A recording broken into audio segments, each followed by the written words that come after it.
ನ್ಯೂಸ್ಗೆ ಸ್ವಾಗತ. ನಾನು ಪ್ರಿಯಾ. ಈಗ ಹೆಡ್ಲೈನ್ಸ್. ಗ್ರಾಮ ಆಡಳಿತ ಅಧಿಕಾರಿಗಳಿಗೆ ಮೂಲಭೂತ ಸೌಲಭ್ಯವಿಲ್ಲ, ನಿರಂತರ ಕೆಲಸದಿಂದ ಹೆಚ್ಚಿದ ಒತ್ತಡ, ಕಪ್ಪುಪಟ್ಟಿ ಧರಿಸಿ ಜಿಲ್ಲಾದ್ಯಂತ ಸಂಘಟನೆಯಿಂದ ಮುಷ್ಕರ ಆರಂಭ. ಅಕ್ಟೋಬರ್ 1 ಕಾಫಿ ವಿಶ್ವ ದಿನ, ಆಂತರಿಕ ಕಾಫಿ ಬಳಕೆಗೆ ಹೆಚ್ಚಿಸುವ ಉದ್ದೇಶ ಹೊಂದಿರುವ ಕಾಫಿ ಸಂಘಟನೆ. ಮೈಸೂರು ಅರಮನೆ ಆವರಣದಲ್ಲಿ 10ನೇ ಕಾಫಿ ದಿನಾಚರಣೆ ಆಯೋಜನೆ. ಶ್ರೀ ಆದಿಚುಂಚನಗಿರಿ ಮಠದಲ್ಲಿ ಸುವರ್ಣ ಸಂಪೂರ್ತಿ ಸಂಭ್ರಮ, ಗುರುವಿನಿಂದ ಜೀವನ ಮೌಲ್ಯ ಕಲಿಯಬೇಕು, ಗುರು ಮಹಿಮೆ ಬಣ್ಣಿಸಿದ ಶ್ರೀ ಡಾಕ್ಟರ್ ನಿರ್ಮಲಾನಂದನಾಥ ಸ್ವಾಮೀಜಿ. ಗ್ರಾಮ ಆಡಳಿತ ಅಧಿಕಾರಿಗಳಿಗೆ ಮೂಲಭೂತ ಸೌಲಭ್ಯಗಳನ್ನು ಒದಗಿಸಲು ಸೇವಾ ಸೌಲಭ್ಯಗಳನ್ನು ನೀಡುವಂತೆ ಮೊಬೈಲ್ ಆಪ್ಗಳಲ್ಲಿ ನಿರಂತರವಾಗಿ ಕೆಲಸ ಮಾಡುವಂತೆ ಹೇರಲಾಗಿರುವ ಒತ್ತಡವನ್ನು ನಿಲ್ಲಿಸಲು ಆಗ್ರಹಿಸಿ ತಮ್ಮ ಕೆಲಸವನ್ನು ತಾತ್ಕಾಲಿಕವಾಗಿ ಸ್ಥಗಿತಗೊಳಿಸಿ ನಗರದ ತಹಸೀಲ್ದಾರ್ ಕಚೇರಿ ಮುಂದೆ ತೋಳಿಗೆ ಕಪ್ಪುಪಟ್ಟಿ ಧರಿಸಿ ಕರ್ನಾಟಕ ರಾಜ್ಯ ಗ್ರಾಮ ಆಡಳಿತ ಅಧಿಕಾರಿಗಳ ಕೇಂದ್ರ ಸಂಘದಿಂದ ಅನಿರ್ದಿಷ್ಟಾವಧಿ ಮುಷ್ಕರ ಗುರುವಾರದಿಂದ ಆರಂಭಿಸಿದರು. ರಾಜ್ಯ ಗ್ರಾಮ ಆಡಳಿತ ಅಧಿಕಾರಿಗಳ ಕೇಂದ್ರ ಸಂಘದ ಜಿಲ್ಲಾಧ್ಯಕ್ಷ ಜೆಪಿ ವಿಶ್ವನಾಥ್ ಮಾಧ್ಯಮದೊಂದಿಗೆ ಮಾತನಾಡಿ, ಮೊಬೈಲ್ ತಂತ್ರಾಂಶಗಳ ಕೆಲಸದ ವಿಚಾರವಾಗಿ ಇದುವರೆಗೂ ಆಗಿರುವ ಎಲ್ಲ ಅಮಾನತುಗಳನ್ನು ತಕ್ಷಣವೇ ಹಿಂಪಡೆಯಬೇಕು. ಚುನಾವಣೆಗಳ ಸಂದರ್ಭದಲ್ಲಿ ಹಾಸನಾಂಬೆ ದೇವಿ ಬಾಗಿಲು ತೆಗೆದಾಗ ನಮ್ಮ ಸೇವೆ ಸೇರಿದಂತೆ ವಿವಿಧ ಕಾರ್ಯಕ್ರಮಗಳಲ್ಲಿ ಹಗಲು ರಾತ್ರಿ ಎನ್ನದೆ ತಿಂಗಳಾನುಗಟ್ಟಲೆ ಕೆಲಸ ಮಾಡಿರುವುದರಿಂದ ತಿಂಗಳ ವೇತನ ಕೊಡಬೇಕು. ಗ್ರಾಮ ಸಹಾಯಕರಿಗೆ ಸೇವಾ ಭದ್ರತೆಯೊಂದಿಗೆ ವೇತನ ನಿಗದಿ ಮಾಡಿ ಅವರ ಹುದ್ದೆಯನ್ನು ಖಾಯಂ ಮಾಡಬೇಕೆಂದು ಆಗ್ರಹಿಸಿದರು. ಸೌಲಭ್ಯಗಳನ್ನು ನೀಡದೆ ನಿಗದಿತ ಸಮಯದಲ್ಲಿ ಕೆಲಸ ಮಾಡಿ ರ್ಯಾಂಕ್ ಗುರಿ ತಲುಪಬೇಕೆಂದು ಒತ್ತಡ ಹೇರುತ್ತಿದ್ದು, ಸೇವಾ ಸೌಲಭ್ಯ ಮತ್ತು ಭದ್ರತೆ ನೀಡುತ್ತಿಲ್ಲ. ಅಲ್ಲದೆ ಕೌಟುಂಬಿಕ ಆರೋಗ್ಯದ ಹಿತದೃಷ್ಟಿಯಿಂದ ರದ್ದುಗೊಳಿಸಿರುವ ಅಂತರ ಜಿಲ್ಲಾ ವರ್ಗಾವಣೆಯನ್ನ ವಾಪಸ್ ಪಡೆಯಬೇಕು. ಸರ್ಕಾರ ತಾಂತ್ರಿಕ ಕೆಲಸ ಮಾಡಲು ಹುದ್ದೆ ನಿಗದಿ ಮಾಡಿದ್ದು, ನಿಗದಿತ ಶ್ರೇಣಿ ಆದೇಶ ಮಾಡಿಲ್ಲ. ಏಕಕಾಲದಲ್ಲಿ ಸುಮಾರು 15ರಿಂದ 20 ಆಪ್ಗಳಲ್ಲಿ ಕೆಲಸ ಮಾಡುತ್ತಿದ್ದೇವೆ. ಹಾಗಾಗಿ ಮೂಲಭೂತ ಸೌಕರ್ಯಗಳಾದ ಸುಸಜ್ಜಿತ ಕಚೇರಿ, ಕುರ್ಚಿ, ಟೇಬಲ್, ಲ್ಯಾಪ್ಟಾಪ್, ಅಲ್ಮೇರಾ, ಮೊಬೈಲ್, ಸಿಮ್ ಸ್ಕ್ಯಾನರ್ ಸೌಲಭ್ಯ ಒದಗಿಸಬೇಕು. ಸರ್ಕಾರ ಕೂಡಲೇ ನಮ್ಮ ಅಹವಾಲನ್ನು ಪರಿಗಣಿಸದಿದ್ದರೆ ರಾಜ್ಯ ಸಂಘದ ನಿರ್ದೇಶನದಂತೆ ಮುಂದಿನ ಪ್ರತಿಭಟನೆಯನ್ನ ಸೆಪ್ಟೆಂಬರ್ 27ರ ಶುಕ್ರವಾರದಂದು ಜಿಲ್ಲಾಧಿಕಾರಿಗಳ ಕಚೇರಿ ಎದುರು ಪ್ರತಿಭಟನೆ ಹಮ್ಮಿಕೊಳ್ಳಲಾಗುವುದೆಂದು ಎಚ್ಚರಿಸಿದರು. ಗ್ರಾಮ ಲೆಕ್ಕಾಧಿಕಾರಿಗಳು ಕೈತೋಳಿಗೆ ಕಪ್ಪುಪಟ್ಟಿ ಧರಿಸಿ ಮೌನ ಪ್ರತಿಭಟನೆಯಲ್ಲಿ ಕರ್ನಾಟಕ ರಾಜ್ಯ ಗ್ರಾಮ ಆಡಳಿತ ಅಧಿಕಾರಿಗಳ ಕೇಂದ್ರ ಸಂಘದ ಉಪಾಧ್ಯಕ್ಷೆ ಶ್ರೀಲಕ್ಷ್ಮಿ, ಬಸವರಾಜ್ ಮಾದಾರ್, ಕೃಷ್ಣಪ್ಪ, ಹರೀಶ್, ರಾಜ್ ಅರಸ್, ಸುಹಾಸ್, ವಸಂತಕುಮಾರ್ ಇತರರು ಉಪಸ್ಥಿತರಿದ್ದರು. HCN news Haasan. ಕರ್ನಾಟಕ ರಾಜ್ಯ ಗ್ರಾಮ ಆಡಳಿತಾಧಿಕಾರಿಗಳ ಕೇಂದ್ರ ಸಂಘದಿಂದ ನಮ್ಮ ವಿವಿಧ ಬೇಡಿಕೆಗಳ ಈಡೇರಿಕೆಗೆ ನಾವು ಸರ್ಕಾರವನ್ನು ಒತ್ತಾಯಿಸ್ತಾ ಈಗ ರಾಜ್ಯಾದ್ಯಂತ ಇವತ್ತು ಏಕಕಾಲದಲ್ಲಿ ಎಲ್ಲ ತಾಲೂಕು ಕಚೇರಿಯ ಮುಂಭಾಗ ಇವತ್ತು ಅನಿರ್ದಿಷ್ಟಾವಧಿ ಧರಣಿಯನ್ನು ಕೈಗೊಂಡಿರ್ತೇವೆ. ಅದಕ್ಕೆ ನಮ್ಮದು ಹಲವಾರು ಬೇಡಿಕೆಗಳಿದೆ. ನಾವು ಇದುವರೆಗೂ ಕಳೆದ 3-4 ವರ್ಷಗಳಿಂದ ಸರ್ಕಾರಕ್ಕೆ ಮನವಿ ಕೊಡ್ತಾ ಅವರ ಗಮನವನ್ನು ಸೆಳೆಯುವಂಥ ಪ್ರಯತ್ನ ಮಾಡಿದ್ವಿ. ನಾವು ಮನವಿ ಕೊಟ್ಟಿದ್ದರಿಂದ ಯಾವುದೂ ಸಹ ಸಕಾರಾತ್ಮಕವಾಗಿ ಸ್ಪಂದಿಸ್ತಾ ಇರೋದ್ರಿಂದ ಇವತ್ತು ಅನಿವಾರ್ಯವಾಗಿ ನಾವು ಮುಷ್ಕರಕ್ಕೆ ಇಳಿದಿದ್ದೇವೆ. ನಾವು ನನ್ನ ಹೆಸರು ಹೇಳಬೇಕಾ? ನನ್ನ ಹೆಸರು ಲಾವಣ್ಯ ಅಂತ. ನಾನು ಶಾಂತಿಗ್ರಾಮ ಹುಬ್ಳಿಲಿ ವಿ ಎ ಹೋಗಿದ್ದೀನಿ. ನಮಗೆ ಕಚೇರಿ ಆಗಲಿ ಯಾವುದೇ ರೀತಿಯ ಸೌಲಭ್ಯಗಳಾಗಿ ಯಾವುದೂ ಕೂಡ ದೊರೆತಿಲ್ಲ. ಈಗಲೂ ಸಹ ನಾವು ಬಾಡಿಗೆ ಇದರಲ್ಲಿ ಇರೋದು. ಮತ್ತು ನಮಗೆ ಚೇರು ಕುರ್ಚಿ ಏನೂ ಇಲ್ಲ. ಮತ್ತು ಈಗೆಲ್ಲ ಆ್ಯಪ್ ಮುಖಾಂತರ ಮಾಡೋದಕ್ಕೆ ಹೇಳ್ತಾರೆ. ಪ್ರತಿಯೊಂದು ಆ್ಯಪಲ್ಲೇ ಮಾಡಬೇಕು ಅಂತ ಹೇಳ್ತಾರೆ. ಆ್ಯಪ್ ಅಂತ ತಂದುಬಿಟ್ಟು ಈಗ ಎಲ್ಲ ಕಡೆಯಿಂದ ಟಾರ್ಗೆಟ್ ಕೊಟ್ಬಿಟ್ಟು ಇಷ್ಟು ದಿನಗಳೊಳಗೆ ಅಷ್ಟು ಕೆಲಸಗಳಿರುತ್ತೆ. ಅದರಲ್ಲೂ ಇಷ್ಟು ದಿನದೊಳಗಡೆ ಮುಗಿಸ್ಬೇಕು, ನಂಬರ್ 1 ಬರಬೇಕು ಅನ್ನೋ ಇದರಲ್ಲಿ ನಮಗೆ ಅಷ್ಟು ಒತ್ತಡಗಳನ್ನು ಹೇಳ್ತಾರೆ. ಯಾವಾಗ ಮಾಡೋದು, ಯಾವ ಕೆಲಸ ಮಾಡಬೇಕು ಅಂತ ಇಲ್ಲಿ ಜನಗಳಿಗೆ ಸ್ಪಂದಿಸಬೇಕಾ, ಇಲ್ಲ ಇದು ಸಂಯೋಜನೆ ಆ್ಯಪಲ್ಲಿ ಬರೋ ಅರ್ಜಿಗಳನ್ನ ಮಾಡಬೇಕಾ, ಇಲ್ಲ ಮಿಸ್ಲೇನಿಯಸ್ ಅರ್ಜಿಗಳು ಮಾಡಬೇಕಾ, ಇಲ್ಲ ಆ್ಯಪ್ಗಳನ್ನೇ ಮಾಡಬೇಕಾ, ಯಾವ ಟೈಮಲ್ಲಿ ಯಾವ್ದು ಮಾಡೋದು ಅನ್ನೋದೇ ಗೊತ್ತಾಗ್ತಿಲ್ಲ ನಮಗೆ. ಅಂತಾರಾಷ್ಟ್ರೀಯ ಕಾಫಿ ಸಂಘಟನೆ ವತಿಯಿಂದ ಅಕ್ಟೋಬರ್ 1ರಂದು ಮೈಸೂರಿನ ಅರಮನೆ ಆವರಣದಲ್ಲಿ 10ನೇ ಅಂತಾರಾಷ್ಟ್ರೀಯ ಕಾಫಿ ದಿನವನ್ನು ಆಚರಣೆ ಮಾಡಲಾಗುತ್ತಿದೆ ಎಂದು ಹಾಸನ ಜಿಲ್ಲಾ ಪ್ಲಾಂಟರ್ಸ್ ಸಂಘದ ಗೌರವ ಕಾರ್ಯದರ್ಶಿ ಕೆಬಿ ಲೋಕೇಶ್ ತಿಳಿಸಿದರು. ಹಾಸನದಲ್ಲಿ ಮಾತನಾಡಿ, ಇದಕ್ಕೆ ಪೂರಕವಾಗಿ ಬೆಳೆಗಾರ ಸಂಘಟನೆಗಳು 2015ರಿಂದ ಅಂತಾರಾಷ್ಟ್ರೀಯ ಕಾಫಿ ದಿನಾಚರಣೆಯನ್ನ ಸಂಭ್ರಮದಿಂದ ಅರ್ಥಪೂರ್ಣವಾಗಿ ಆಚರಿಸಿಕೊಂಡು ಬರಲಾಗುತ್ತಿದೆ. ಈಗಾಗಲೇ 9 ಅಂತಾರಾಷ್ಟ್ರೀಯ ಕಾಫಿ ದಿನಾಚರಣೆಗಳನ್ನು ವ್ಯವಸ್ಥಿತವಾಗಿ, ಅರ್ಥಪೂರ್ಣವಾಗಿ ಹಾಗೂ ಯಶಸ್ವಿಯಾಗಿ ಆಚರಿಸಲಾಗಿದೆ. ಇದೀಗ 10ನೇ ಅಂತಾರಾಷ್ಟ್ರೀಯ ಕಾಫಿ ದಿನಾಚರಣೆಯನ್ನ ಆಚರಿಸುವ ಸಂಭ್ರಮದಲ್ಲಿ ನಾವಿದ್ದೇವೆ. ಕಾಫಿ ನಡೆದು ಬಂದ ದಾರಿ, ಪರಿಸರಕ್ಕೆ ಕಾಫಿಯ ಕೊಡುಗೆಗಳು, ಕಾಫಿಯಲ್ಲಿರುವ ಆರೋಗ್ಯಕರ ಅಂಶಗಳು ಹಾಗೂ ಕಾಫಿ ಉದ್ಯಮದಲ್ಲಿನ ಕುಂದುಕೊರತೆಗಳನ್ನು ಸಮಾಜಕ್ಕೆ ತಿಳಿಸಿ ಕಾಫಿಯ ಆಂತರಿಕ ಬಳಕೆಯನ್ನು ಹೆಚ್ಚಿಸುವ ಉದ್ದೇಶ ಹೊಂದಿದೆ. ಇದರ ಜೊತೆಯಲ್ಲಿ ಜಿಲ್ಲೆಗೆ ಆಗಮಿಸುವ ಪ್ರವಾಸಿಗರಿಗೆ ಉಚಿತವಾಗಿ ಉತ್ತಮ ಗುಣಮಟ್ಟದ ಪರಿಶುದ್ಧ ಕಾಫಿಯನ್ನು ವಿತರಿಸಲಾಗುವುದು. ಕಾಫಿ ಬೆಳೆಯುವ ಹಾಸನ, ಚಿಕ್ಕಮಗಳೂರು, ಕೊಡಗು ಜಿಲ್ಲೆಯ ಬೆಳೆಗಾರರು ಈ ಸಂಭ್ರಮಾಚರಣೆಯಲ್ಲಿ ಪಾಲ್ಗೊಳ್ಳಲಿದ್ದಾರೆ ಎಂದರು. ಭಾರತದ ಕಾಫಿಯ ವೈಶಿಷ್ಟ್ಯತೆಯನ್ನ ಅಂತಾರಾಷ್ಟೀಯ ಮಟ್ಟದಲ್ಲಿ ಜನಪ್ರಿಯಗೊಳಿಸುವ ಧ್ಯೇಯ ಹೊಂದಿ ದಿನಾಂಕ 1/10/2024 ಮಂಗಳವಾರದಂದು ಅಂತಾರಾಷ್ಟೀಯ ಕಾಫಿ ದಿನಾಚರಣೆ ಕಾರ್ಯಕ್ರಮವನ್ನು ಸಾಂಸ್ಕೃತಿಕ ನಗರಿ ಮೈಸೂರಿನ ಅರಮನೆ ಆವರಣದ ಉತ್ತರ ಬಲರಾಮ ದ್ವಾರದ ಕೋಟೆ ಆಂಜನೇಯ ಸ್ವಾಮಿ ದೇವಸ್ಥಾನದ ಬಳಿ ಹಮ್ಮಿಕೊಳ್ಳಲಾಗಿದೆ. ರಾಜಮನೆತನದ ಹಾಗೂ ಮೈಸೂರು ಜಿಲ್ಲೆ ಸಂಸದ ಯದುವೀರ್ ಕೃಷ್ಣದತ್ತ ಚಾಮರಾಜ ಒಡೆಯರ್ ಕಾರ್ಯಕ್ರಮ ಉದ್ಘಾಟಿಸಲಿದ್ದಾರೆ ಹಾಗೂ ಜೆಎಸ್ಎಸ್ ಮಹಾಸಂಸ್ಥಾನ ಮಠದ ಮಠಾಧ್ಯಕ್ಷ ಜಗದ್ಗುರು ಡಾ ಶ್ರೀ ಶಿವರಾತ್ರಿ ದೇಶಿಕೇಂದ್ರ ಮಹಾಸ್ವಾಮೀಜಿ, ಆದಿಚುಂಚನಗಿರಿ ಮಠದ ಕಾರ್ಯದರ್ಶಿ ಶ್ರೀ ಸೋಮೇಶ್ವರನಾಥ ಸ್ವಾಮೀಜಿ ದಿವ್ಯ ಸಾನ್ನಿಧ್ಯ ವಹಿಸಲಿದ್ದಾರೆ ಎಂದರು. ಎಚ್ಡಿ ದೇವೇಗೌಡರು, ಮಾಜಿ ಪ್ರಧಾನಿಗಳು ಗೌರವ ಉಪಸ್ಥಿತರಿರಲಿದ್ದಾರೆ ಹಾಗೂ ಸಮಾರಂಭದ ಅಧ್ಯಕ್ಷತೆಯನ್ನು ಹಾಸನ ಜಿಲ್ಲಾ ಪ್ಲಾಂಟರ್ ಸಂಘದ ಅಧ್ಯಕ್ಷ ಎಎಸ್ ಪರಮೇಶ್ ವಹಿಸಲಿದ್ದಾರೆ. ಹಾಸನ, ಕೊಡಗು ಜಿಲ್ಲೆಗಳ ಉಸ್ತುವಾರಿ ಸಚಿವರು, ಹಾಸನ, ಕೊಡಗು, ಚಿಕ್ಕಮಗಳೂರು ಜಿಲ್ಲೆಗಳ ಸಂಸದರು, ಶಾಸಕರು ಮತ್ತು ಕಾಫಿ ಮಂಡಳಿಯ ಅಧ್ಯಕ್ಷ ಎಂಜೆ ದಿನೇಶ್, ಸಿಇಒ ಡಾ ಕೆಜಿ ಜಗದೀಶ್, ಸದಸ್ಯರು ಹಾಗೂ ಕೆಜಿಎಫ್ನ ಅಧ್ಯಕ್ಷ ಡಾ ಎಚ್ಡಿ ಮೋಹನ್ ಕುಮಾರ್, ಮೈಸೂರು ಜಿಲ್ಲೆಯ ಜಿಲ್ಲಾಧಿಕಾರಿ, ಅಪರ ಜಿಲ್ಲಾಧಿಕಾರಿ, ಪೊಲೀಸ್ ಕಮಿಷನರ್, ಉಪ ಅರಣ್ಯ ಸಂರಕ್ಷಣಾಧಿಕಾರಿ ಕಾರ್ಯಕ್ರಮದಲ್ಲಿ ಭಾಗವಹಿಸಲಿದ್ದಾರೆ. ಮಲೆನಾಡಿನ ಸಂಸ್ಕೃತಿಯನ್ನು ಬಿಂಬಿಸುವ ಸಾಂಸ್ಕೃತಿಕ ಕಾರ್ಯಕ್ರಮಗಳು ಜರುಗಲಿವೆ. ಸುಮಾರು 15,000 ಜನ ಕಾಫಿ ಪ್ರಿಯರಿಗೆ ಉಚಿತ ಪರಿಶುದ್ಧ ಕಾಫಿಯನ್ನು ವಿತರಿಸಲು ತೀರ್ಮಾನಿಸಲಾಗಿದೆ ಎಂದರು. ಹಾಸನ ಜಿಲ್ಲಾ ಪ್ಲಾಂಟರ್ ಸಂಘದ ಅಧ್ಯಕ್ಷ ಎಎಸ್ ಪರಮೇಶ್, ಉಪಾಧ್ಯಕ್ಷ ಮಂಜುನಾಥ ಶೆಟ್ಟಿ, ಮಾಜಿ ಅಧ್ಯಕ್ಷ ಚಂದ್ರಶೇಖರ್, ಖಜಾಂಚಿ ಎಂಜೆ ಸಚಿನ್, ಗಿರೀಶ್ ಇತರರು ಉಪಸ್ಥಿತರಿದ್ದರು. HCN news Haasan. ಹಾಸನ ಜಿಲ್ಲಾ ಪ್ಲಾಂಟರ್ ಸಂಘ ಅಕ್ಟೋಬರ್ 1ನೇ ತಾರೀಕನ್ನು ಅಂತಾರಾಷ್ಟ್ರೀಯ ಕಾಫಿ ಸಂಘಟನೆ ಅಂತಾರಾಷ್ಟ್ರೀಯ ಕಾಫಿ ದಿನಾಚರಣೆ ಅಂತ ಈಗಾಗಲೇ ಘೋಷಿಸಿದೆ 2015ನೇ ಇಸ್ವಿಯಲ್ಲಿ. ಅದರಂತೆ ಹಾಸನ ಜಿಲ್ಲಾ ಪ್ಲಾಂಟರ್ ಸಂಘ 9 ಅಂತಾರಾಷ್ಟ್ರೀಯ ಕಾಫಿ ದಿನಾಚರಣೆಗಳನ್ನು ಹಾಸನ ಜಿಲ್ಲೆಯ ವಿವಿಧ ಸ್ಥಳಗಳಲ್ಲಿ ಮಾಡಿದೆ. ಹಳೇಬೀಡು, ಬೇಲೂರು, ಸಕಲೇಶ್ಪುರ, ಹಾಸನ, ಪಾಳ್ಯ ಹೀಗೆ ಹಲವಾರು ಕಡೆಗಳಲ್ಲಿ ಯಶಸ್ವಿಯಾಗಿ ಮಾಡಿದೆ. ಈ ವರ್ಷ ನಾವು ಸಾಂಸ್ಕೃತಿಕ ನಗರಿ ಮೈಸೂರಲ್ಲಿ ಪ್ರವಾಸೋದ್ಯಮ ಜನ ಜಾಸ್ತಿ ಇರ್ತಾರೆ. ಹಾಗೆ ಮಹಾರಾಜರಲ್ಲಿ ಕಾರ್ಯಕ್ರಮವನ್ನು ಉದ್ಘಾಟನೆ ಮಾಡಬೇಕು ಅಂತೇಳಿ ಈ ವರ್ಷ ನಾವು ಹಾಸನ ಜಿಲ್ಲಾ ಪ್ಲಾಂಟರ್ ಸಂಘದವರು ಮೈಸೂರಿನಲ್ಲಿ ಕಾರ್ಯಕ್ರಮ ಮಾಡಲಿಕ್ಕೆ ತಯಾರಿ ಮಾಡ್ಕೊಂಡು ಈಗಾಗಲೇ ಪರ್ಮಿಷನ್ ಕೂಡ ತಗೊಂಡು ತಯಾರಿ ಕೂಡ ನಡೀತಾ ಇದೆ. ಅಂತಾರಾಷ್ಟ್ರೀಯ ಕಾಫಿ ದಿನಾಚರಣೆಯ ಉದ್ದೇಶ ಏನಂದರೆ ಕಾಫಿ ನಡೆದು ಬಂದ ದಾರಿಯನ್ನು, ಹಾಗೆ ಪರಿಸರಕ್ಕೆ ಕಾಫಿಯಿಂದ ಏನೇನು ಕೊಡುಗೆ ಇದೆ, ಭಾರತದ ಕಾಫಿಯ ವೈಶಿಷ್ಟ್ಯತೆಯನ್ನು ಅಂತಾರಾಷ್ಟ್ರೀಯ ಮಟ್ಟದಲ್ಲಿ ಜನಗಳಿಗೆ ತಿಳಿಸಬೇಕು ಅನ್ನೋ ಉದ್ದೇಶದಿಂದ ಈ ದಿನವನ್ನು ಅಂತಾರಾಷ್ಟ್ರೀಯ ಕಾಫಿ ಮಂಡಳಿ ಘೋಷಣೆ ಮಾಡಿತ್ತು.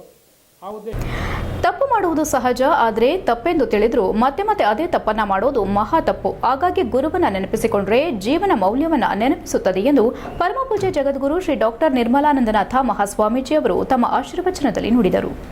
ನಗರದ ಶ್ರೀ ಆದಿಚುಂಚನಗಿರಿ ಮಹಾಸಂಸ್ಥಾನ ಮಠದಲ್ಲಿ ಸುವರ್ಣ ಸಂಪೂರ್ತಿ ಸಂಭ್ರಮ ಕಾರ್ಯಕ್ರಮದಲ್ಲಿ ದಿವ್ಯ ಸಾನ್ನಿಧ್ಯ ವಹಿಸಿ ಮಾತನಾಡಿದ ಅವರು, ನಾವು ನೀವುಗಳು ಎಷ್ಟೇ ತಿಳಿದುಕೊಂಡಿದ್ರೂ ಸಹ ಮತ್ತೆ ಮತ್ತೆ ಗುರು ಕಾಣುತ್ತದೆ. ನಮ್ಮೊಳಗೆ ದೋಷಗಳು ಕಳೆದುಕೊಂಡಾಗ ಅನ್ಯಪುರುಷ ನಮ್ಮೊಳಗೆ ಸಿಗುತ್ತಾ ಹೋಗುತ್ತಾನೆ. ಎಲ್ಲಿ ಪ್ರಕಾಶನ, ಪ್ರಗತಿ, ವಿಕಾಸನ ಹಾಗೂ ಪರಿವರ್ತನೆ ಇದೆಯೋ ಅಲ್ಲಿ ನಿತ್ಯವೂ ಕೂಡ ಬದಲಾಗುತ್ತಲೇ ಹೋಗುತ್ತದೆ. ಗುರುವನ್ನ ಅರಿಯಬೇಕಾದ್ರೆ ನಿತ್ಯವೂ ಕೂಡ ನಮ್ಮ ಅಂತರಂಗದ ಕಣ್ಣು ಶುದ್ಧವಾಗುತ್ತಾ ಹೋಗಬೇಕು. ಒಂದು ವೇಳೆ ಅಂತರಂಗದ ಕಣ್ಣು ನಮ್ಮಲ್ಲಿ ಶುದ್ಧವಾಗದೆ ಹೋದ್ರೆ ಶುದ್ಧಿಗೊಂಡಂತ ಜ್ಞಾನಿಯನ್ನ ಕರೆಸಿ ನಮ್ಮ ಅಂಧಕಾರದ ಕಣ್ಣುಗಳನ್ನ ಹೋಗಲಾಡಿಸಿ ಜ್ಞಾನದ ಕಣ್ಣನ್ನ ತೆರೆದುಕೊಳ್ಳಬೇಕು. ಅಂತಹ ಜ್ಞಾನದ ಕಣ್ಣಿನಿಂದ ನೋಡಿದ್ರೆ ಗುರು ನಮಗೆ ದೊರೆಯುತ್ತದೆ ಎಂದರು. ಮನೆಯಲ್ಲಿ ಅಪ್ಪ ಅಮ್ಮ ಇರುವವರೆಗೂ ಅದರ ಬೆಲೆ ಗೊತ್ತಾಗುವುದಿಲ್ಲ, ಚಿಕ್ಕ ವಯಸ್ಸಿನಲ್ಲಿ ಗೊತ್ತಾಗಿದ್ದರೂ ಗೊತ್ತಾಗುವುದಿಲ್ಲ ಎಂದರು. ಸಂಸದ ಶ್ರೇಯಸ್ ಪಟೇಲ್ ಮಾತನಾಡಿ, ಗುರುಗಳು ನುಡಿದ ಆಶೀರ್ವಚನವನ್ನ ಎಷ್ಟೇ ಬಣ್ಣಿಸಿದ್ರೂ ಸಾಲದು. ನಾವುಗಳು ಕೂಡ ಗುರುಗಳ ತತ್ವ ಸಿದ್ಧಾಂತದಲ್ಲಿ ನಡೆದರೆ ಉತ್ತಮ ವಾತಾವರಣ ನಿರ್ಮಿಸಬಹುದು. ಶ್ರೀ ಡಾ ಬಾಲಗಂಗಾಧರನಾಥ ಮಹಾಸ್ವಾಮೀಜಿಯವರ ಪಟ್ಟಾಭಿಷೇಕ ಸುವರ್ಣ ಸಂಪೂರ್ತಿ ಮಹೋತ್ಸವದ ಸವಿನೆನಪಿಗಾಗಿ ತುಲಾಭಾರ ಕಾರ್ಯಕ್ರಮ ಮಾಡುತ್ತಿರುವುದು ಉತ್ತಮವಾಗಿದೆ ಎಂದರು. ಕ್ಷೇತ್ರದ ಶಾಸಕ ಎಚ್ಪಿ ಸ್ವರೂಪ್ ಮಾತನಾಡಿ, ಪ್ರಸ್ತುತದಲ್ಲಿ ಶ್ರೀ ಆದಿಚುಂಚನಗಿರಿ ಮಠದಲ್ಲಿ ಶಿಕ್ಷಣ ಕ್ಷೇತ್ರಕ್ಕೆ ಹೆಚ್ಚಿನ ಮಹತ್ವ ನೀಡಿದಲ್ಲದೆ ಅನ್ನದಾಸೋಹಕ್ಕೆ ಹೆಚ್ಚಿನ ಆಸಕ್ತಿ ವಹಿಸಿದೆ. ನಮ್ಮ ಸಂಸ್ಕೃತಿ ಉಳಿಸುವಲ್ಲಿ ಮಠದ ಪಾತ್ರ ಹೆಚ್ಚಿದೆ ಎಂದರು. ಮಕ್ಕಳಿಗೆ ಉತ್ತಮ ಸಂಸ್ಕಾರ ಕಲಿಸುವ ಅಗತ್ಯತೆ ಹೆಚ್ಚಿದ್ದು ಇಂತಹ ಕಾರ್ಯಕ್ರಮಗಳು ಒಳ್ಳೆಯ ವಾತಾವರಣ ನಿರ್ಮಾಣ ಮಾಡಲಿದೆ ಎಂದು ತಿಳಿಸಿದರು. ಕಾರ್ಯಕ್ರಮಕ್ಕೂ ಮೊದಲು ಶ್ರೀ ಡಾ ನಿರ್ಮಲಾನಂದನಾಥ ಮಹಾಸ್ವಾಮೀಜಿ ಅವರು ಹಾಗೂ ವಿವಿಧ ಮಠದ ಸ್ವಾಮೀಜಿಗಳನ್ನ ಪೂರ್ಣಕುಂಭದೊಂದಿಗೆ ವಾದ್ಯಗೋಷ್ಠಿ ಜೊತೆಗೆ ಅಭೂತಪೂರ್ವ ಸ್ವಾಗತ ಮಾಡಿ ಸಭಾ ಕಾರ್ಯಕ್ರಮಕ್ಕೆ ಕರೆತರಲಾಯಿತು. ಮೊದಲ ದಿನದ ಕಾರ್ಯಕ್ರಮದಲ್ಲಿ ಶ್ರೀ ಡಾ ಬಾಲಗಂಗಾಧರನಾಥ ಮಹಾಸ್ವಾಮೀಜಿ ಅವರ ಪಟ್ಟಾಭಿಷೇಕ ಸುವರ್ಣ ಸಂಪೂರ್ತಿ ಮಹೋತ್ಸವದ ಸವಿನೆನಪಿಗಾಗಿ ಮಹಾಸ್ವಾಮೀಜಿಯ ವಿಗ್ರಹವಿಟ್ಟು ಅವರ ತೂಕದಷ್ಟೇ ಬೆಳ್ಳಿಯನ್ನು ಅರ್ಪಿಸಲಾಯಿತು. ಕಾರ್ಯಕ್ರಮದಲ್ಲಿ ಬೆಂಗಳೂರು ಬೇಲಿಮಠದ ಶ್ರೀ ಶಿವರುದ್ರ ಸ್ವಾಮೀಜಿ, ಪುರುಷೋತ್ತಮಾನಂದನಾಥ ಸ್ವಾಮೀಜಿ, ಶಿವಾನಂದಪುರಿ ಸ್ವಾಮೀಜಿ, ಧರ್ಮಪಾಲನಾಥ ಸ್ವಾಮೀಜಿ, ಅನ್ನದಾನೇಶ್ವರ ಸ್ವಾಮೀಜಿ, ಗುಣನಾಥ ಸ್ವಾಮೀಜಿ, ಲೈಲಾಸನಾಥ ಸ್ವಾಮೀಜಿ, ರಾಮಾನಂದನಾಥ ಸ್ವಾಮೀಜಿ, ತಮಿಳುನಾಡು ಕುಪ್ಪಂ ಕ್ಷೇತ್ರದ ಶಾಸಕ ರಾಮಕೃಷ್ಣ, ಮಾಜಿ ಶಾಸಕ ಎಟಿ ರಾಮಸ್ವಾಮಿ, ಜಿಲ್ಲಾ ಒಕ್ಕಲಿಗರ ಸಂಘದ ಅಧ್ಯಕ್ಷ ಜಿಎಲ್ ಮುದ್ದೇಗೌಡ, ನಗರಸಭೆ ಅಧ್ಯಕ್ಷ ಎಂ ಚಂದ್ರೇಗೌಡ, ಜಿಲ್ಲಾ ಕನ್ನಡ ಸಾಹಿತ್ಯ ಪರಿಷತ್ತು ಮಾಜಿ ಅಧ್ಯಕ್ಷ ಎಚ್ಪಿ ಮದನಗೌಡ, ಟ್ರಸ್ಟಿ ದೇವರಾಜು, ಒಕ್ಕಲಿಗರ ಸಂಘದ ರಾಜ್ಯ ನಿರ್ದೇಶಕ ಸುಮುಖಾರಗು, DB Chandregowda, HP Mohan, Rajanna, HR Chandregowda ಇತರರು ಉಪಸ್ಥಿತರಿದ್ದರು. ಹಾಸನ ಮತ್ತು ಕೊಡಗು ಶಾಖಾ ಮಠದ ಶ್ರೀ ಶಂಭುನಾಥ ಸ್ವಾಮೀಜಿ ಕಾರ್ಯಕ್ರಮ ನಿರೂಪಿಸಿದರು. HCN news Hassan. ಸರಿಯಾದ ರೀತಿಯಲ್ಲಿ ಬದುಕಲಿಲ್ಲ ಅಪ್ಪ ಅಮ್ಮನೂ ಕೂಡ ದೇ ವಿಲ್ ಡಿಸೋನ್. ಮನೆಗೆ ಅಮ್ಮ ಗಾಂಧಾರಿನೇ ಡಿಸೋನ್ ಮಾಡಿಬಿಟ್ಲಲ್ಲ,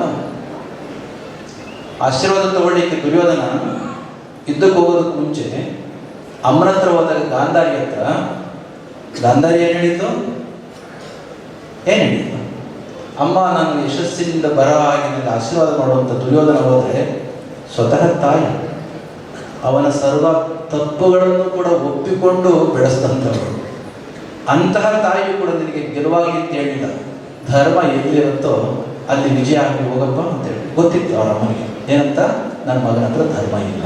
ಪಟ್ಟಾಭಿಷೇಕದ ಸವಿ ನೆನಪಿಗೋಸ್ಕರ ಪ್ರತಿ ವರ್ಷವೂ ಕೂಡ ಜನಪದರಿಗೆ ಬುಡಕಟ್ಟು ಸಮುದಾಯದ ಏನೆಲ್ಲ ಇಂದಿನ ತಲೆಮಾರಿನಿಂದ ಬಂದಂತಹ ಜನಪದವನ್ನು ಉಳಿಸ್ಲಿಕ್ಕೋಸ್ಕರ ಪರಮ ಪೂಜ್ಯ ಮಹಾಸ್ವಾಮೀಜಿಯವರು ಅವರ ಪಟ್ಟಾಭಿಷೇಕ ಮಹೋತ್ಸವವನ್ನು ಗ್ರಾಮೀಣ ಪ್ರದೇಶದ ಜನಪದರಿಗೋಸ್ಕರ ಇಲ್ಲಿ ಅಂತ ಹೇಳಿ ಪಟ್ಟಾಭಿಷೇಕ ವಾರ್ಷಿಕೋತ್ಸವವನ್ನು ಕಾರ್ಯಕ್ರಮವನ್ನು ಸುಮಾರು 45 ವರ್ಷಗಳಿಂದ ಬಹಳ ವಿಜೃಂಭಣೆಯಿಂದ ಬಂದಂಥ ಕಲಾವಿದರಿಗೆ ಉಚಿತವಾಗಿ ಬಸ್ ಪ್ರಯಾಣವನ್ನು ಕೊಟ್ಟು ಬಟ್ಟೆಯನ್ನು ಕೊಟ್ಟು 3 ದಿವಸ ಜನಪದವನ್ನು ಕೇಳಿ ಅವರಿಗೆಲ್ಲ.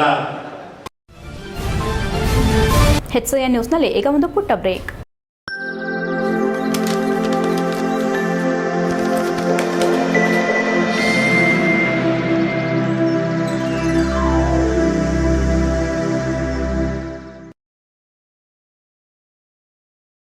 ಬ್ರೇಕ್ನ ನಂತರ ಎಚ್ಸಿಎನ್ ನ್ಯೂಸ್ಗೆ ಸ್ವಾಗತ.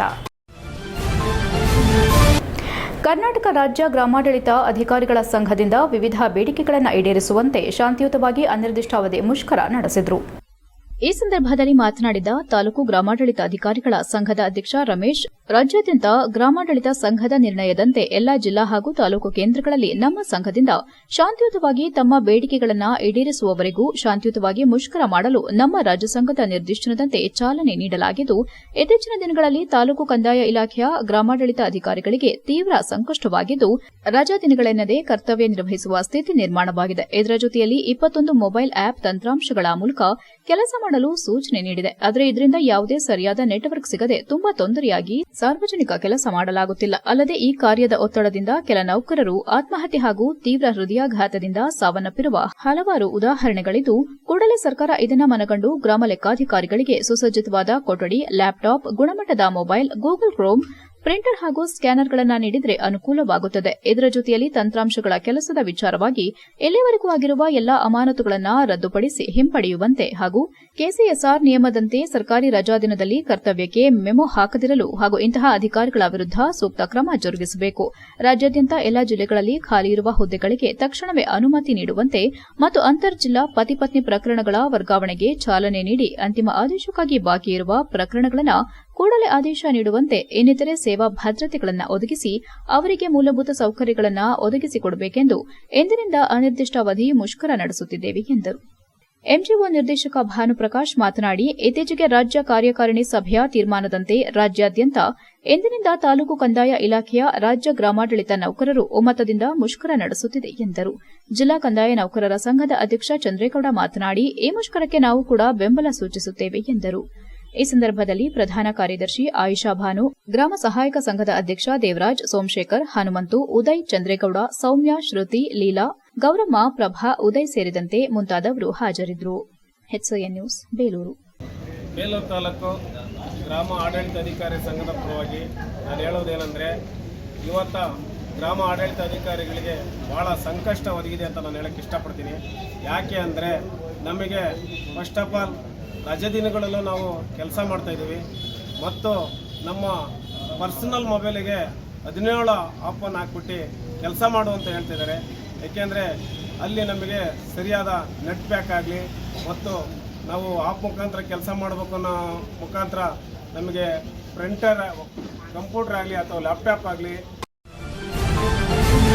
ಹಾಸನ ಜಿಲ್ಲೆ ಬೇಲೂರು ತಾಲೂಕಿನ ಅರೆಹಳ್ಳಿ ಪಟ್ಟಣದ ಮಲಸಾವರ, ಸಕಲೇಶಪುರ ಹಾಗೂ ಉದಯವಾರ ರಸ್ತೆಯ ವಿವಿಧ ಸ್ಥಳಗಳಲ್ಲಿ ಬಿಸಾಡುತ್ತಿದ್ದ ವಿವಿಧ ಬಗೆಯ ಚಾಕೊಲೇಟ್ಗಳು ರಸ್ತೆಯಲ್ಲಿ ತಿರುಗಾಡುತ್ತಿದ್ದ ತೋಟದ ಕೂಲಿ ಕಾರ್ಮಿಕರಿಗೆ ಸಿಕ್ಕಿದ್ದು ಸಂಶಯ ಸೃಷ್ಟಿಯಾಗಿ ವಿಷಯ ಹೊರಬೀಳುತ್ತಿದ್ದಂತೆ ಸಾರ್ವಜನಿಕ ವಲಯದಲ್ಲಿಯೂ ಸಹ ಹೆಚ್ಚಿನ ಆತಂಕ ಮೂಡಿದೆ.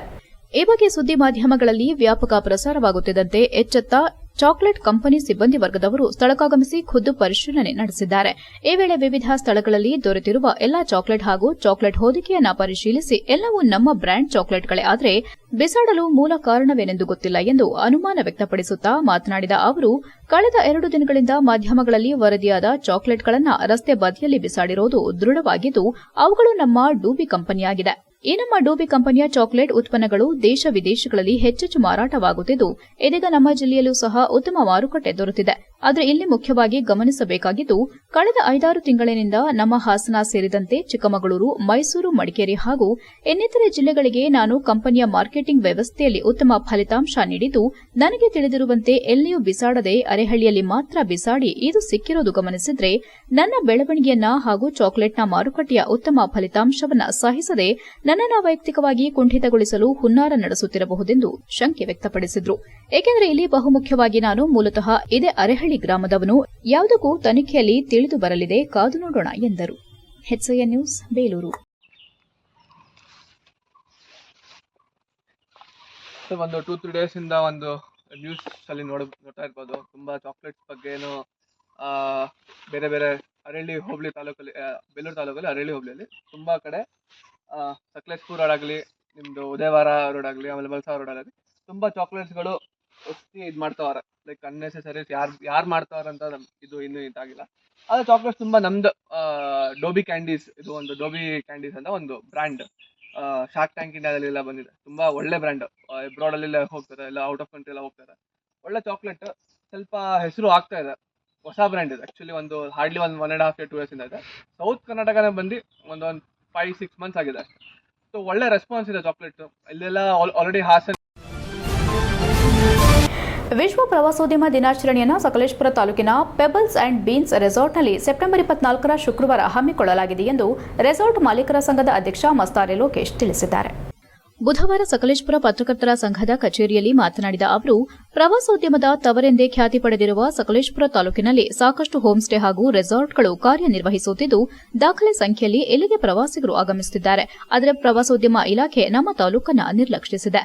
ಸದ್ಯ ವಿಶ್ವ ಪ್ರವಾಸೋದ್ಯಮ ದಿನಾಚರಣೆ ಮೂಲಕ ತಮ್ಮ ಅಹವಾಲನ್ನು ಸರ್ಕಾರಕ್ಕೆ ಸಲ್ಲಿಸುವ ಉದ್ದೇಶದಿಂದ ಜಿಲ್ಲಾ ಮಟ್ಟದ ಕಾರ್ಯಕ್ರಮವನ್ನು ತಾಲೂಕಿನಲ್ಲಿ ಆಯೋಜಿಸಲು ಉದ್ದೇಶಿಸಿದ್ದು, ಸರ್ಕಾರಿ ನಿಯಮದಂತೆ ಈ ಕಾರ್ಯಕ್ರಮ ನಡೆಯಲಿದ್ದು, ಕಾರ್ಯಕ್ರಮಕ್ಕೆ ಮಲೆನಾಡು ಭಾಗದ ಬಹುತೇಕ ಜನಪ್ರತಿನಿಧಿಗಳು ಹಾಗೂ ಜಿಲ್ಲೆಯ ಜನಪ್ರತಿನಿಧಿಗಳು ಹಾಗೂ ಜಿಲ್ಲಾ ಮಟ್ಟದ ಅಧಿಕಾರಿಗಳು ಆಗಮಿಸಲಿದ್ದಾರೆ ಎಂದು ತಿಳಿಸಿದರು. ಹೋಂಸ್ಟೇ ಮಾಲೀಕರ ಸಂಘದ ಅಧ್ಯಕ್ಷ ಕುಮಾರಸ್ವಾಮಿ ಮಾತನಾಡಿ, ಮೊದಲಿಗೆ ಪ್ರವಾಸೋದ್ಯಮ ಇಲಾಖೆ ಹಾಗೂ ಜಿಲ್ಲಾ ಮಟ್ಟದ ಅಧಿಕಾರಿಗಳು ಬೆಳಗ್ಗೆ ಬೆಟ್ಟದ ಭೈರವೇಶ್ವರ ದೇವಸ್ಥಾನದ ಸುತ್ತಮುತ್ತ ಸ್ವಚ್ಛತಾ ಕಾರ್ಯಕ್ರಮ ಹಮ್ಮಿಕೊಂಡಿದ್ದು, ಆ ಕಾರ್ಯಕ್ರಮ ಮುಗಿಸಿ ನಂತರ ಪೆಬಲ್ಸ್ ಅಂಡ್ ಬೀನ್ಸ್ ರೆಸಾರ್ಟ್ನಲ್ಲಿ ನಮ್ಮ ವೇದಿಕೆ ಕಾರ್ಯಕ್ರಮ ನಡೆಯಲಿದೆ ಎಂದರು. ರೆಸಾರ್ಟ್ ಮಾಲೀಕರ ಸಂಘದ ಕಾರ್ಯದರ್ಶಿ ಕಾಡಮಕ್ಕಿ ಹರೀಶ್ ಮಾತನಾಡಿ, ವಿಶ್ವ ಪ್ರವಾಸೋದ್ಯಮ ದಿನಾಚರಣೆ ಅಂಗವಾಗಿ ಬೆಂಗಳೂರಿನಿಂದ 30 ಜನರ ಬುಲೆಟ್ ಬೈಕ್ ರೈಡರ್ಸ್ ತಂಡ ಹಾಸನಕ್ಕೆ ಆಗಮಿಸಲಿದ್ದು, ಜಿಲ್ಲಾಧಿಕಾರಿಗಳು ಉದ್ಘಾಟನೆ ಮಾಡಿದ ನಂತರ ಬುಲೆಟ್ ಬೈಕ್ ರೈಡರ್ಸ್ ಬೇಲೂರು ಮಾರ್ಗವಾಗಿ ಸಕಲೇಶಪುರದ ಬೆಟ್ಟದ ಭೈರವೇಶ್ವರ ದೇವಸ್ಥಾನದ ಸುತ್ತಮುತ್ತ ಸ್ವಚ್ಛತಾ ಕಾರ್ಯ ಮಾಡಿ ನಂತರ ಕಾರ್ಯಕ್ರಮಕ್ಕೆ ಭಾಗವಹಿಸಲಿದ್ದಾರೆ ಎಂದರು. ತಾಲೂಕು ಹೋಂಸ್ಟೇ ಮಾಲೀಕರ ಸಂಘದ ಅಧ್ಯಕ್ಷ ಕುಮಾರಸ್ವಾಮಿ, ರೆಸಾರ್ಟ್ ಮಾಲೀಕರ ಸಂಘದ ಅಧ್ಯಕ್ಷ ಮಸ್ತಾರೆ ಲೋಕೇಶ್, ಕಾರ್ಯದರ್ಶಿ ಕಾಡಮಕ್ಕಿ ಹರೀಶ್ ಉಪಸ್ಥಿತರಿದ್ದರು. HCN news, Sakleshpur. ಒಳ್ಳೆ ತಾರೀಕು ವಿಶ್ವ ಪ್ರವಾಸೋದ್ಯಮ ದಿನ, ಶಾಂತಿ, ವರ್ಲ್ಡ್ ಟೂರಿಸಂ ಡೇ ಪೀಸ್ ಅಂತ ಹೇಳಿ ಪ್ರತಿ ವರ್ಷನೂ ಕೂಡ ಹಾಸನ ಜಿಲ್ಲಾ ಕೇಂದ್ರ ಕಚೇರಿಯಲ್ಲಿ ಆಚರಿಸ್ತಾ ಇತ್ತು. ಈ ಸತಿ ನಾವು ಕೂಡ ನಮ್ಮ ಅಸೋಸಿಯೇಷನ್ ಇಂದ ರೆಸಾರ್ಟ್ ಮತ್ತು ಹೋಮ್ ಸ್ಟೇ ಅಸೋಸಿಯೇಷನ್ ಕೂಡ ಅವರೆಲ್ಲ ಕಾರ್ಯಕ್ರಮಕ್ಕೆ ಭಾಗವಹಿಸಿ ಮತ್ತೆ ಪ್ರವಾಸೋದ್ಯಮದ ಜೊತೆ ನಾವು ಏನ್ ಮಾಡಿದ್ರೆ ನಮಗೆ ಸಕಲೇಶಪುರದಲ್ಲೇ ಒಂದು ಆಚರಣೆ ಮಾಡೋಕೆ ನಮ್ಗೊಂದು ಅವಕಾಶ ಮಾಡಿಕೊಡ್ಬೇಕು ಅಂತ ಹೇಳಿ ನಾವು ಹೋದ್ಸರಿನೇ ಕೇಳಿದ್ವಿ. ಅದು ಹಾಸನ ಮಟ್ಟದಲ್ಲಿ ನಡೆಯೋಕ್ಕಿಂತ ನಮ್ಮ ತಾಲೂಕು ಮಟ್ಟದಲ್ಲೂ ಕೂಡ ನಡೆದಿ. ಇದು ಹೋಮ್ ಸ್ಟೇ ರೆಸಾರ್ಟ್ ನಮ್ಮ ಜಿಲ್ಲೆಯಲ್ಲಿ ಯಥೇಚ್ಛವಾಗಿರುವಂತ ಪ್ರವಾಸಿಗರು ಬರೋ ತಾಣಾಗಿದೆ. ನಡ್ಸಕ್ ನಮ್ಗೆ ಅವಕಾಶ ಮಾಡ್ತೀವಿ ಅಂತ ನಾವು ಮನವಿ ಮಾಡಿದಾಗ ಅದಕ್ಕೆ ನಮ್ಮ ಟೂರಿಸಂ ಪ್ರವಾಸೋದ್ಯಮ ಇಲಾಖೆ ಡೆಪ್ಯೂಟಿ ಡೈರೆಕ್ಟರ್ ಅದಕ್ಕೆ ಈ ಸತಿ ಆಯ್ತು, ನಿಮ್ಮ ಒಂದು ಸಹಯೋಗದಲ್ಲಿ ಅಂದ್ರೆ ಅವರು ಇರ್ತಾರೆ, 3 ಜನ ಸೇರಿ ನಾವು ಸಕಲೇಶಪುರದಲ್ಲಿ ನಡೆಸೋಣ. HCN ನ್ಯೂಸ್ನಲ್ಲಿ ಈಗ ಒಂದು ಪುಟ್ಟ ಬ್ರೇಕ್.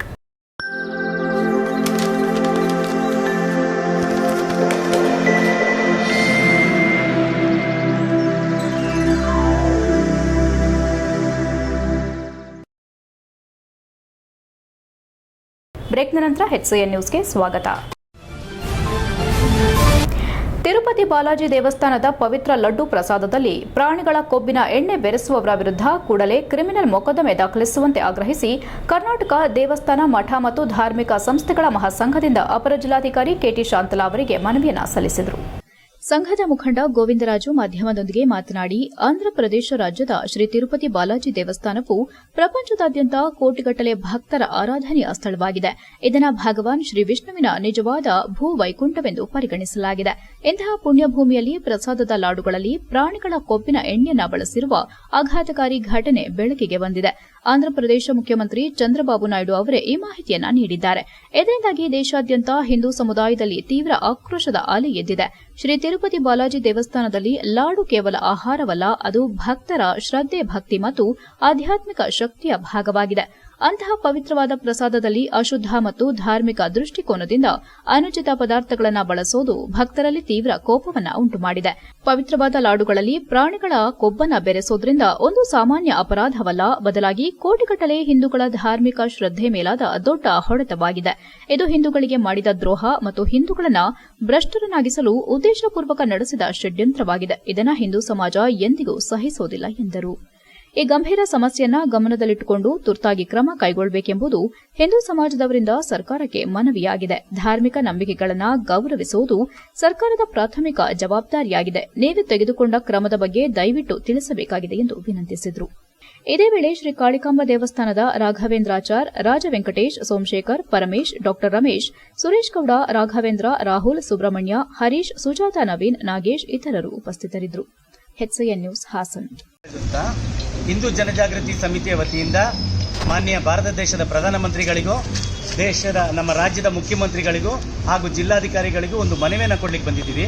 ವಿಚಾರ ಏನು ಅಂತಂದರೆ, ಇತ್ತೀಚೆಗೆ ಆಂಧ್ರ ಪ್ರದೇಶದ ತಿರುಪತಿ ದೇಗುಲದಲ್ಲಿ 5 ಕೋಟ್ಯಾಂತರ ಜನಗಳ ಭಕ್ತರು ಇರುವಂಥ ಒಂದು ದೊಡ್ಡ, ಇಡೀ ನಮ್ಮ ದೇಶಕ್ಕೆ ಅತ್ಯದ್ಭುತವಾದ ದೇವಸ್ಥಾನ ಆಗಿದೆ. ಈ ದೇಗುಲದಲ್ಲಿ ಕೊಡುವ ಈ ಲಾಡು ಪ್ರಸಾದದಲ್ಲಿ ಹಸು ಮತ್ತು ಹಂದಿಯ ಕೊಬ್ಬನ್ನು ಮಿಶ್ರಣ ಇರೋ ಒಂದು ತುಪ್ಪವನ್ನು ಸಹ ಈ ಲಾಡು ಪ್ರಸಾದದಲ್ಲಿ ಮಿಶ್ರಣ ಮಾಡಿದ್ದಾರೆ ಅಂತ ಸ್ವತಃ ಈಗಿನ ಮುಖ್ಯಮಂತ್ರಿಯಾದ ಶ್ರೀ ಚಂದ್ರಬಾಬು ನಾಯ್ಡುರವರೇ ತಿಳಿಸಿದ್ದಾರೆ. ಈ ತಿರುಪತಿ ಅನ್ನೋದು ಮಹಾವಿಷ್ಣುವಿನ ಭೂವೈಕುಂಠ ಅಂತ ಸಹ ಪ್ರಸಿದ್ಧಿಯಾಗಿದೆ.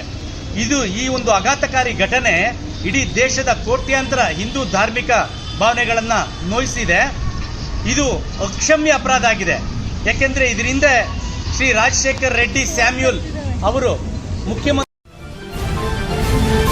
ಬೇಲೂರಿನ ಒಕ್ಕಲಿಗ ಕಲ್ಯಾಣ ಮಂಟಪದಲ್ಲಿ ಬೇಲೂರು ಅರ್ಬನ್ ಕೋಆಪರೇಟಿವ್ ಬ್ಯಾಂಕಿನ ವಾರ್ಷಿಕ ಮಹಾಸಭೆಯನ್ನು ಅರ್ಬನ್ ಬ್ಯಾಂಕಿನ ಅಧ್ಯಕ್ಷ BN ಚಂದ್ರಶೇಖರ್ ಉದ್ಘಾಟಿಸಿದರು. ನಂತರ ಮಾತನಾಡಿ, ಹಲವು ರಾಷ್ಟ್ರೀಕೃತ ಬ್ಯಾಂಕುಗಳ ಪೈಪೋಟಿ ನಡುವೆ ನಮ್ಮ ಬ್ಯಾಂಕ್ ಈ ಬಾರಿಯೂ ಸಹ ಸದಸ್ಯರುಗಳ ಸಹಕಾರದಿಂದ ಲಾಭದೆಡೆಗೆ ಸಾಗುತ್ತಿದೆ. ನಮ್ಮ ಬ್ಯಾಂಕ್ 1997ರಲ್ಲಿ ಪ್ರಾರಂಭವಾಗಿ 27 ವರ್ಷಗಳು ಕಳೆದಿದ್ದು, 1 ವರ್ಷ ಮಾತ್ರ ನಷ್ಟ ಕಂಡರೂ ಉಳಿದ ವರ್ಷಗಳಲ್ಲಿ ಲಾಭ ಕಂಡಿದ್ದು ಒಂದು ಸಾಧನೆಗೆ ಬ್ಯಾಂಕಿನ ಸದಸ್ಯರ ಸಲಹೆ ಸಹಕಾರವಾಗಿದ್ದು, ನಮ್ಮ ಬ್ಯಾಂಕಿನಲ್ಲಿ ಎಲ್ಲ ಬಗೆಯ ಸಾಲ ನೀಡುತ್ತಿದ್ದು, ಸಾರ್ವಜನಿಕರು ಸಾಲವನ್ನ ಪಡೆದು ತಮ್ಮ ಹಲವಾರು ಸಮಸ್ಯೆಗಳನ್ನು ಬಗೆಹರಿಸಿಕೊಂಡಿದ್ದು, ಬ್ಯಾಂಕಿಗೆ ವಾಪಸ್ ಸಾಲದ ಹಣವನ್ನು ಜಮಾ ಮಾಡಿರುತ್ತಾರೆ. ಕೆಲವರು ಮಾತ್ರ ಸಾಲದ ಮೊತ್ತವನ್ನು ಹಿಂದಿರುಗಿಸಲು ಹಿಂದೇಟು ಹಾಕ್ತಿರೋದು ಕಂಡುಬಂದಿದ್ದು, ಅವರುಗಳು ಬೇಗ ಸಾಲದ ಹಣವನ್ನು ಪಾವತಿಸಿದರೆ ಬ್ಯಾಂಕಿಗೆ ಹೆಚ್ಚು ಲಾಭವಾಗಲಿದ್ದು, ಬ್ಯಾಂಕ್ ವಾರ್ಷಿಕವಾಗಿ ಸುಮಾರು 70 ಕೋಟಿಗಳಷ್ಟು ವ್ಯವಹಾರ ನಡೆಸಿದ್ದು 2023-24ನೇ ಸಾಲಿನಲ್ಲಿ ಒಳ್ಳೆಯ ಲಾಭ ಗಳಿಸಿದೆ. ಬ್ಯಾಂಕಿಗೆ ಸ್ವಂತ ಕಟ್ಟಡವನ್ನು ನಿರ್ಮಿಸಲು ನಿವೇಶನವನ್ನು ಖರೀದಿ ಮಾಡಿ ಅಲ್ಲಿ ಕಟ್ಟಡ ನಿರ್ಮಿಸಿ ಸ್ವಂತ ಕಟ್ಟಡದಲ್ಲಿ ಬ್ಯಾಂಕ್ ನಡೆಸಲು ನಿರ್ಧರಿಸಿದ್ದೇವೆ. ಬ್ಯಾಂಕಿನ ವಹಿವಾಟುದಾರರಿಗೆ ಅವಶ್ಯಕತೆಗೆ ಅನುಸಾರ ಎಟಿಎಂ ಕಾರ್ಡ್ ಅನ್ನು ಸದ್ಯದಲ್ಲೇ ನೀಡಲಿದ್ದೇವೆ. ಎಟಿಎಂ ಕಾರ್ಡ್ ಹೊಂದಿದ ಗ್ರಾಹಕರು ಬೇರೆ ಸ್ಥಳಗಳಲ್ಲಿ ತಮ್ಮ ಹಣವನ್ನು ಪಡೆದುಕೊಳ್ಳಬಹುದು.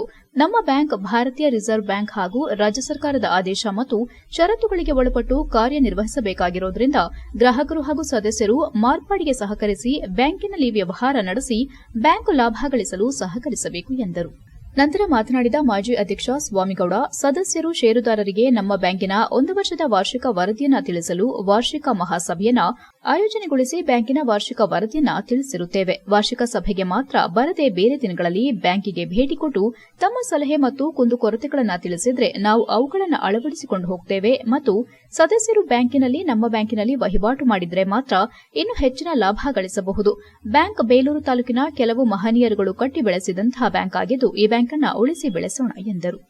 ಸಭೆಯಲ್ಲಿ ಮಾಜಿ ಅಧ್ಯಕ್ಷರಾದ ಹೇಮಾವತಿ, ಸುಬ್ರಹ್ಮಣ್ಯ, ಲಕ್ಷ್ಮಣಗೌಡ, ಪ್ರಸನ್ನ, ಬಲರಾಮೇಗೌಡ, ನಿರ್ದೇಶಕರಾದ ಲೀಲಾ ವೆಂಕಟೇಶ್, ವಿಜಯಕುಮಾರ್, ನಾಗೇಶ್, ಶಿವರಾಜ್, ಸೋಮಶೇಖರ್, ಬ್ಯಾಂಕಿನ ಷೇರುದಾರರು, ಸದಸ್ಯರು, ಬ್ಯಾಂಕಿನ ಸಿಬ್ಬಂದಿ ವರ್ಗ ಹಾಜರಿದ್ದು, ಸಭೆಯ ಸ್ವಾಗತವನ್ನ ನಿರ್ದೇಶಕ ಬಿವಿ ಶಿವರಾಜ್ ನಿರ್ವಹಿಸಿ ಬ್ಯಾಂಕಿನ ವಾರ್ಷಿಕ ವರದಿಯನ್ನು ವ್ಯವಸ್ಥಾಪಕ ಶಿವಶಂಕರ್ ಮಂಡಿಸಿ, ಲೆಕ್ಕಪತ್ರವನ್ನು ಬ್ಯಾಂಕಿನ ಸಿಬ್ಬಂದಿ ರಮೇಶ್ ಮಂಡಿಸಿ, ವಿದ್ಯಾರ್ಥಿಗಳಾದ ಸಹನಾ, ಅರ್ಪಿತಾ ಪ್ರಾರ್ಥನೆ ಸಲ್ಲಿಸಿದರು. HCN news, Belur. ವಿಜಯಕುಮಾರ್ ಅವರೇ ಹಾಗೂ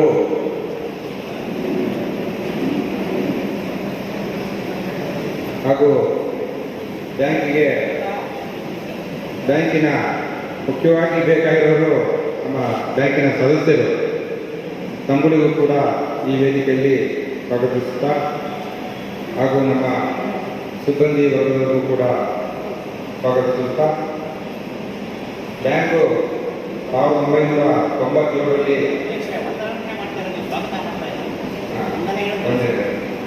ಎಚ್ ಬಿ ಅಪ್ಪಣ್ಣನವರು ಮತ್ತು ಎಸ್ ನಾಗೇಶ್ ಅವರು ಈ ಬ್ಯಾಂಕಿನ ಎಲ್ಲರ ಸಹಕಾರದೊಂದಿಗೆ ಸ್ಥಾಪನೆ ಮಾಡಬಹುದು. ಅವರು ಸ್ಥಾಪನೆ ಮಾಡಬೇಕಾದ್ರೆ ಕೇವಲ 50 ಲಕ್ಷ ದುಡ್ಡನ್ನ ಡಿಸಿಸಿ ಬ್ಯಾಂಕಿಂದ ಸಾಲ ಪಡೆದು ಬ್ಯಾಂಕಿನ ಸ್ಥಾಪನೆ ಮಾಡಿದ್ರು. ಅವತ್ತು ಬ್ಯಾಂಕ್ಗಳು ಸಹ ತುಂಬ ಇರಲಿಲ್ಲ. ಕೆನರಾ ಬ್ಯಾಂಕಿಂಗ್ ಕರ್ನಾಟಕ ರಾಜ್ಯವು ಅನುಸರಿಸುವ ತನ್ನ ಶೈಕ್ಷಣಿಕ ನೀತಿಯ ಕುರಿತು ಸ್ಪಷ್ಟ ನಿಲುವನ್ನು ತೆಗೆದುಕೊಳ್ಳಬೇಕು. ರಾಷ್ಟ್ರೀಯ ಶಿಕ್ಷಣ ನೀತಿ ಮತ್ತು ರಾಷ್ಟ್ರೀಯ ರಾಜ್ಯ ಶಿಕ್ಷಣ ನೀತಿ ನಡುವಿನ ಗೊಂದಲವನ್ನು ಪರಿಹರಿಸಬೇಕೆಂದು ಅಖಿಲ ವಿದ್ಯಾರ್ಥಿ ಪರಿಷತ್ ಆಗ್ರಹಿಸುತ್ತದೆ ಎಂದು ಎಬಿವಿಪಿ ಜಿಲ್ಲಾ ಸಂಘಟನೆ ಕಾರ್ಯದರ್ಶಿ ಶ್ರೀನಿವಾಸ್ ಸಾವರ್ಕರ್ ತಿಳಿಸಿದರು. ಹಾಸನದಲ್ಲಿ ಮಾತನಾಡಿ, ರಾಜ್ಯದ ಸಾಂಪ್ರದಾಯಿಕ ವಿಶ್ವವಿದ್ಯಾಲಯಗಳಲ್ಲಿ ಏಕರೂಪ ವೇಳಾಪಟ್ಟಿ ಜಾರಿಯಲ್ಲಿ ಇರದ ಕಾರಣ ವಿದ್ಯಾರ್ಥಿಗಳ ಶೈಕ್ಷಣಿಕ ಪ್ರಗತಿಗೆ ಸಾಕಷ್ಟು ತೊಡಕುಂಟಾಗುತ್ತಿದೆ. ಅಖಿಲ ಭಾರತೀಯ ವಿದ್ಯಾರ್ಥಿ ಪರಿಷತ್ ಈ ವಿಷಯವಾಗಿ ಬೆಂಗಳೂರಿನಲ್ಲಿ ದುಂಡು ಮೇಜಿನ ಸಭೆ ನಡೆಸಿ ರಾಜ್ಯದ ಎಲ್ಲ ವಿಶ್ವವಿದ್ಯಾಲಯಗಳಿಗೆ ಮನವಿಯನ್ನ ಸಲ್ಲಿಸಿದ ಪರಿಣಾಮ ಉನ್ನತ ಶಿಕ್ಷಣ ಇಲಾಖೆ ಏಕರೂಪ ವೇಳಾಪಟ್ಟಿ ಅನುಸರಿಸುವಂತೆ ವಿಶ್ವವಿದ್ಯಾಲಯಗಳಿಗೆ ಮಾದರಿ ವೇಳಾಪಟ್ಟಿಯನ್ನ ನೀಡಿದ್ರೂ ಕೂಡ ಸಂಬಂಧಪಟ್ಟ ವಿಶ್ವವಿದ್ಯಾಲಯಗಳಲ್ಲಿನ ಕಾರ್ಯವೈಖರಿಯಲ್ಲಿ ಬದ್ಧತೆಯ ಕೊರತೆ ಕಾರಣ ಏಕರೂಪ ವೇಳಾಪಟ್ಟಿ ಅನುಸರಿಸಲು ಸಾಧ್ಯವಾಗಿಲ್ಲ. ಈ ನಿಟ್ಟಿನಲ್ಲಿ ಸರ್ಕಾರ ಕಟ್ಟುನಿಟ್ಟಿನ ಕ್ರಮ ಕೈಗೊಳ್ಳಬೇಕೆಂದು ವಿದ್ಯಾರ್ಥಿ ಪರಿಷತ್ ಆಗ್ರಹಿಸುತ್ತದೆ ಎಂದರು. ಯುಯುಸಿಎಂಎಸ್ ತಂತ್ರಾಂಶದ ಸಮರ್ಪಕ ಬಳಕೆ ಮತ್ತು ಕಾರ್ಯನಿರ್ವಹಣೆಯಲ್ಲಿನ ಲೋಪದೋಷಗಳನ್ನು ಸರಿಪಡಿಸುವುದರ ಜೊತೆಗೆ ಸಾಕಷ್ಟು ತಾಂತ್ರಿಕ ಪರಿಣಿತ ಸಹಾಯಕರನ್ನ ನೇಮಿಸಿಕೊಂಡು ವಿದ್ಯಾರ್ಥಿಗಳ ಶೈಕ್ಷಣಿಕ ಹಿತಾಸಕ್ತಿಯನ್ನು ಕಾಯಬೇಕು. ಕರ್ನಾಟಕ ಲೋಕಸೇವಾ ಆಯೋಗವು ನಡೆಸುವ ನೇಮಕಾತಿ ಪರೀಕ್ಷೆಗಳಿಂದ ಗೊಂದಲಗಳು ಉಂಟಾಗದಂತೆ ಪರೀಕ್ಷೆ ನಡೆಸಬೇಕು. ಕಾರ್ಯನಿರ್ವಹಣೆಯಲ್ಲಿನ ಲೋಪದೋಷಗಳನ್ನು ಸರಿಪಡಿಸುವುದರ ಜೊತೆಗೆ ಸಾಕಷ್ಟು ತಾಂತ್ರಿಕ ಪರಿಣಿತ ಸಹಾಯಕರನ್ನ ನೇಮಿಸಿಕೊಂಡು ವಿದ್ಯಾರ್ಥಿಗಳ ಶೈಕ್ಷಣಿಕ ಹಿತಾಸಕ್ತಿಯನ್ನು ಕಾಯಬೇಕು. ರಾಜ್ಯದ ಪದವಿ ಮತ್ತು ಸ್ನಾತಕೋತ್ತರ ಕಾಲೇಜುಗಳಿಗೆ ಬಡ ಮತ್ತು ಪ್ರತಿಭಾವಂತ ವಿದ್ಯಾರ್ಥಿಗಳು ಅತಿ ಹೆಚ್ಚಿನ ಸಂಖ್ಯೆಯಲ್ಲಿ ಪ್ರವೇಶಾತಿ ಪಡೆಯುತ್ತಿದ್ದಾರೆ. ಈ ಕಾಲೇಜುಗಳಲ್ಲಿನ ಅಸಮರ್ಪಕ ಶುಲ್ಕ ಏರಿಕೆಯು ವಿದ್ಯಾರ್ಥಿಗಳಿಗೆ ಶಿಕ್ಷಣವೆನ್ನುವುದು ಗಗನ ಕುಸುಮವಾಗುವಂತಿದೆ. ಆದ್ದರಿಂದ ಸರ್ಕಾರದ ಶುಲ್ಕ ಏರಿಕೆ ನಿರ್ಧಾರವನ್ನು ವಿದ್ಯಾರ್ಥಿ ಪರಿಷತ್ ಖಂಡಿಸುತ್ತದೆ. ನಮ್ಮ ರಾಜ್ಯವು ಶೈಕ್ಷಣಿಕ ಕ್ಷೇತ್ರದಲ್ಲಿ ಸಾಕಷ್ಟು ಪ್ರಗತಿ ಸಾಧಿಸಿದೆ. ಈ ಪ್ರಗತಿಗೆ ಪೂರಕವಾಗಿ ವಿದ್ಯಾರ್ಥಿಗಳಿಗೆ ವಿದ್ಯಾರ್ಥಿ ವೇತನ ಮತ್ತು ಶಿಷ್ಯ ವೇತನ ಸರಿಯಾದ ಪ್ರಮಾಣದಲ್ಲಿ ಲೋಪವಿಲ್ಲದೆ ಕೊಡಬೇಕು ಎಂದರು. ಕರ್ನಾಟಕ ರಾಜ್ಯ ಕಾನೂನು ವಿಶ್ವವಿದ್ಯಾಲಯವು ಪ್ರಸಕ್ತ ಸಾಲಿನಿಂದ ಮೆರಿಟ್ ಆಧಾರಿತ ಪ್ರವೇಶಾತಿ ಪ್ರಕ್ರಿಯೆಯನ್ನ ಅನುಸರಿಸಲು ಮುಂದಾಗಿದೆ. ಆದರೆ ವಾಸ್ತವವಾಗಿ ಬೇರೆ ಬೇರೆ ವಿಷಯಾಧಾರಿತ ಅಧ್ಯಯನವನ್ನ ಮಾಡಿ ಬರಲಿರುವ ವಿದ್ಯಾರ್ಥಿಗಳನ್ನು ಮೆರಿಟ್ ಆಧಾರವಾಗಿ ಕಾನೂನು ಪದವಿ ಪ್ರವೇಶಾತಿಗೆ ಪರಿಗಣಿಸುವುದು ಚರ್ಚಿಸಬೇಕಾದ ವಿಷಯ. ಆದ್ದರಿಂದ ನೆರೆಯ ರಾಜ್ಯಗಳಲ್ಲಿರುವಂತೆ ಕಾನೂನು ಪದವಿಗೆ ಸಾಮಾನ್ಯ ಪ್ರವೇಶಾತಿ ಪರೀಕ್ಷೆ ನಡೆಸಲು ಸರ್ಕಾರದ ಮಟ್ಟದಲ್ಲಿ ಚಿಂತನೆ ನಡೆಸಬೇಕೆಂದು ಹೇಳಿದರು. ವಿದ್ಯಾರ್ಥಿ ಪರಿಷತ್ ಜಿಲ್ಲಾ ಸಂಚಾಲಕ ಲೇಪಾಕ್ಷ, ಭರತ್, ಆಯುಷ್, ದರ್ಶನ್, ರವೀಶ್ ಹಾಗೂ ಇತರರು ಉಪಸ್ಥಿತರಿದ್ದರು. HCN news, Hassan. ಇದೇ 21-22ನೇ ತಾರೀಕು ಮಂಗಳೂರಿನ ಉಮಾಧಾಮ ಅಂತಕ್ಕಂಥ ಸಭಾಂಗಣದಲ್ಲಿ ರಾಜ್ಯ ಕಾರ್ಯಕಾರಿಣಿ ಸಭೆ ಅಂತಕ್ಕಂಥದ್ದು ನಡೆದಿದೆ. ಆ ರಾಜ್ಯ ಎಬಿವಿಪಿಯ ರಾಜ್ಯ ಕಾರ್ಯಕಾರಿಣಿ ಸಭೆಯಲ್ಲಿ ಮುಖ್ಯವಾಗಿ ನಾವು 2 ನಿರ್ಣಯಗಳನ್ನ ತಗೊಳ್ತೀವಿ. ಆ ನಿರ್ಣಯಗಳು ಯಾವಪ್ಪ ಅಂದರೆ ಮೊದಲನೇ ನಿರ್ಣಯ, ಕರ್ನಾಟಕ ರಾಜ್ಯವನ್ನು ಅನುಸರಿಸತಕ್ಕಂಥ ಶೈಕ್ಷಣಿಕ ನೀತಿಯ ಕುರಿತು ಸ್ಪಷ್ಟ ನಿಲುವನ್ನು ತೆಗೆದುಕೋಬೇಕು. ಈಗ ರಾಷ್ಟ್ರೀಯ ಶಿಕ್ಷಣ ನೀತಿ ಅಂತೇಳಿ ಒಂದು ಸರ್ಕಾರ ಅಂತಕ್ಕಂಥದ್ದು ಹಿಂದೆ ಇದ್ದ ಸರ್ಕಾರ ತಂತು. ಬಟ್ ಆದರೆ ಈಗಿರ್ತಕ್ಕಂಥ ಸರ್ಕಾರ ಅಂದರೆ SCPನ ತರ್ತೀವಿ ಅಂತ ಹೇಳಿದೆ. ಬಟ್ ಅವು ಎರಡರ ಮಧ್ಯೆ ಏನು ವ್ಯತ್ಯಾಸ ಇದೆ ಮತ್ತು ಅದಕ್ಕೆ ಕಾರಣ, ಅದರ ಪರಿಣಾಮ ಏನಿದೆ, ಅದ್ರ ಮೊದಲೇ ಮತ್ತೆ ಅದರಲ್ಲಿರ್ತಕ್ಕಂಥ ಗೊಂದಲಗಳನ್ನ ಸರ್ಕಾರ ಅಂತಕ್ಕಂಥದ್ದು ಸರಿಪಡಿಸಬೇಕು ಅಂತಕ್ಕಂಥದ್ದು ಮೊದಲನೇ ನಿರ್ಣಯ ಆಗಿತ್ತು. ಅದಾದ ನಂತರ ರಾಜ್ಯದ ಕಾನೂನು ಸುವ್ಯವಸ್ಥೆ ಅಂತಕ್ಕಂಥದ್ದು ರಾಜ್ಯದಲ್ಲಿ ತುಂಬ ಹದಗೆಟ್ಟಿದೆ.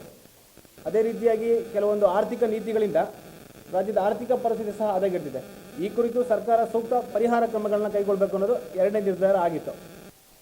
ಅದರಲ್ಲಿ ಎಚ್ಸಿಎನ್ ನ್ಯೂಸ್ನಲ್ಲಿ ಈಗ ಒಂದು ಪುಟ್ಟ ಬ್ರೇಕ್.